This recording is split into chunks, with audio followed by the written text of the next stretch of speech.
तो हेलो भाई लोग, तो कैसे हैं आप सभी लोग। मैं आशा करता हूँ कि आप सब एकदम फिट एंड फाइन होंगे। तो welcome back to another video in Danga education. तो आज हम लेकर आ चुके हैं एक नया chapter of class 6 English unit 1, जिसका नाम है the raven and the fox. तो इस चैप्टर को हम विजुअल्स एंड एनिमेशन की हेल्प से अच्छे से समझने वाले हैं। तो आप सभी अपने अपने कुर्सी की पेटी बांध के रखिए, क्योंकि हम ये चैप्टर ऐसा समझाने वाले हैं कि आप ये चैप्टर ज़िंदगी भर तक नहीं भूलेंगे। चलिए बिना देरी किए हम ये चैप्टर शुरू करते हैं।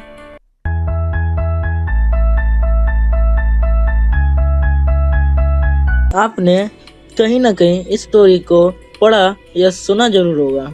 जब भी हम किसी स्टोरी को पोयम के फॉर्म में लिखते हैं तब हम उसे नैरेटिव पोयम कहते हैं। अब हम इस पोयम के पहले स्टैंजा की ओर बढ़ते हैं।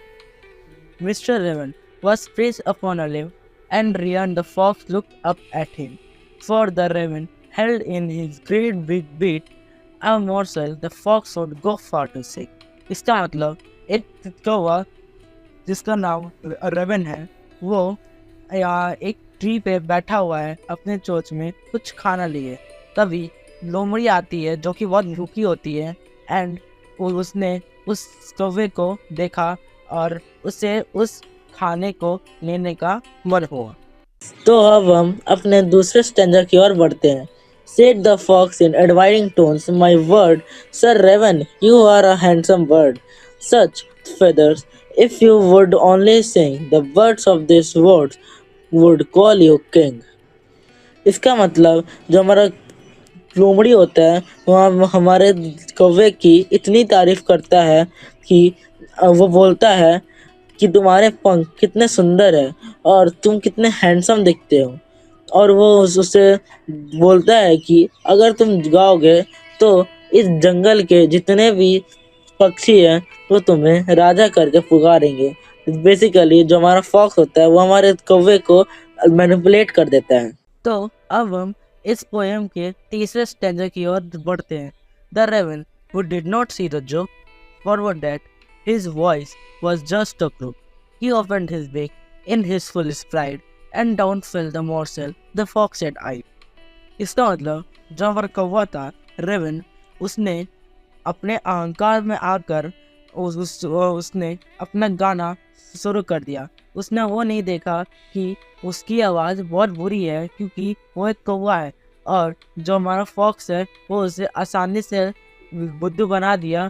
और जब वो गाना शुरू किया तब उसके मुंह से जो खाना था वो नीचे जमीन पर गिर गया और फॉक्स को वो खाना मिल गया जो उसे चाहिए था। तो अब हम अपने चौथे स्टैंजा की ओर बढ़ते हैं।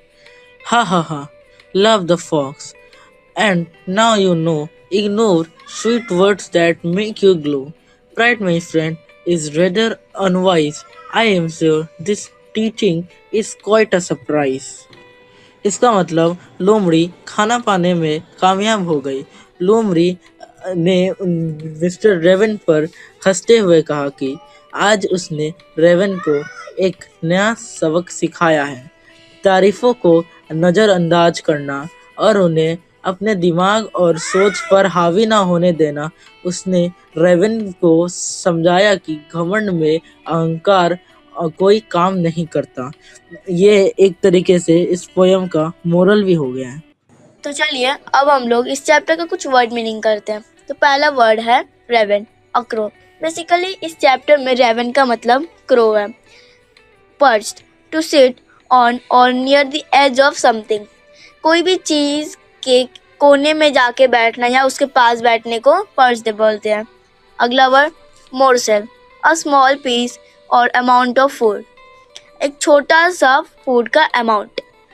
अगला word crook, sound of crow, ये तो आपको समझ आ ही गया होगा, बहुत इजी वर्ड है क्योंकि। एडमायरिंग, किसी का तारीफ करना। वुड्स, स्मॉल फॉरेस्ट, कोई भी छोटा सा जंगल। अनवाइज, नॉट वाइज और फुलिश, मतलब जो कि बुद्धिमान नहीं है और मूर्ख है। तो चलिए अब हम इस चैप्टर का समरी देख लें। तो बेसिकली इस चैप्टर में हमें बताया गया है कि एक कौवा होता है जो कि पेड़ों पे बैठा होता है और उसके मुंह पे कुछ खाने का टुकड़ा होता है और लोमड़ी भटकते भटकते उसके पास आती है एंड उसको खाने का बहुत तलाश रहता है। तो लोमड़ी उस कौवे को मैनिपुलेट करती है एंड उससे खाना ले लेती है अपने दिमाग के बल पे। तो कैसा लगा आप लोग को ये वीडियो? अगर अच्छा लगा हो तो प्लीज़ हमें लाइक एंड सब्सक्राइब कर दीजिएगा और जहाँ तक हो ये वीडियो शेयर कीजिएगा। तब तक के लिए take care and good bye.